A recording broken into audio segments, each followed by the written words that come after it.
이어서 진주에서 전해드립니다. 유전자 변형 종자 논란으로 일주일 이상 출하가 중단됐던 주키니 호박이 한꺼번에 출하되면서 도매시장 가격이 크게 떨어졌습니다.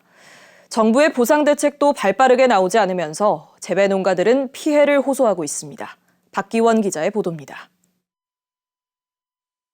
농산물 파쇄장에 주키니 호박이 높이 쌓여 있습니다.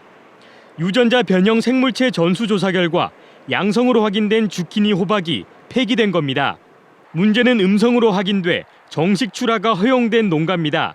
출하가 재개된 지난 3일 주키니 호박 70여 상자를 도매시장에 보낸 최현옥 씨는 10kg 한 상자당 7,000원을 받았습니다. 출하 중단 조치 전 가격과 비교하면 절반 수준입니다.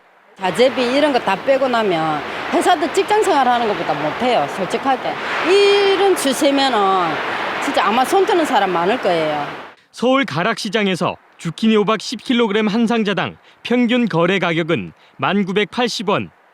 9일 전 27,000원보다 60% 가까이 급락했습니다. 8일 동안 판로가 막혔던 주키니 호박이 한꺼번에 도매시장에 나왔기 때문으로 분석됩니다. 반토막 정도 난 부분인데 이런 부분에 대해서는 정부에서 농민의 입장으로 생각해가지고 그 부분을 갖다가 좀 보전을 해주는 게 적절하다 싶은 그런 생각이 들고요. 출하 중단 기간 생산된 호박들도 여전히 농가에 보관돼 있습니다. 수확 직후 11kg까지 나갔던 주키니 호박 한 상자는 장기간 보관의 수분 증발로 무게가 1kg 가까이 줄었습니다.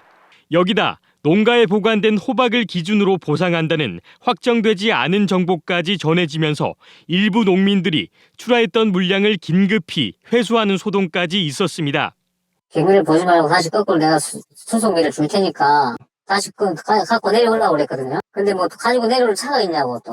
이번 출하 중단 기간 정부는 상품성이 떨어진 호박도 보상 계획을 수립한다고 밝혔지만 정부의 늑장 대처에 농가 피해는 눈덩이처럼 커지고 있습니다. KBS 뉴스 박기원입니다. 지난달 시작된 진주 국민보도연맹 사건 희생자 유해 발굴 작업에서 유해 80여 점이 발견됐습니다. 발굴 조사를 진행 중인 동방문화재연구소는 출토된 유해와 유품 등으로 미뤄 유골수가 20구 이상일 것으로 추정되며 주변에 있던 유해를 구덩이에 2차 매장한 것으로 보인다고 밝혔습니다. 이번 유해 발굴은 지난해 진실 화해를 위한 과거사위원회가 진상규명을 결정한 데 따른 것입니다.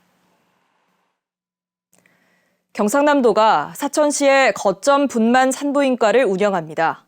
경남도는 올해 사천시 외래 산부인과 한 곳을 선정해 산부인과 의사 2명과 간호사 8명이 24시간 진료를 하는 거점 의료기관을 운영합니다.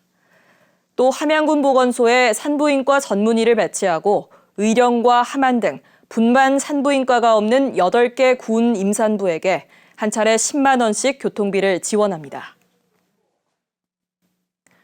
하동 군민 10명 가운데 9명이 하동의 종합병원 설립을 원하는 것으로 조사됐습니다.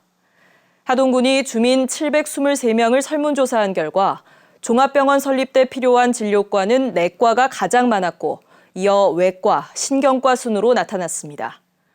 또 하동군민이 진주 등 다른 지역 병원에 입원하는 경우가 70%, 외래 진료를 보는 것은 92.3%로 높게 집계됐습니다. 산청군이 지역 결혼 이민자를 대상으로 관광 통역 요원 양성 교육을 진행합니다. 이번 교육은 오는 7월까지 17차례에 걸쳐 동의보감촌과 남사예담촌, 남명조식 유적 등 지역 관광 명소를 이해하고 통역하는 전문 교육으로 구성됩니다. 교육을 마친 결혼 이민자들은 산청 세계 전통의학 항로화 엑스포와 주요 문화 관광지에서 활동할 예정입니다. 지금까지 진주에서 전해드렸습니다.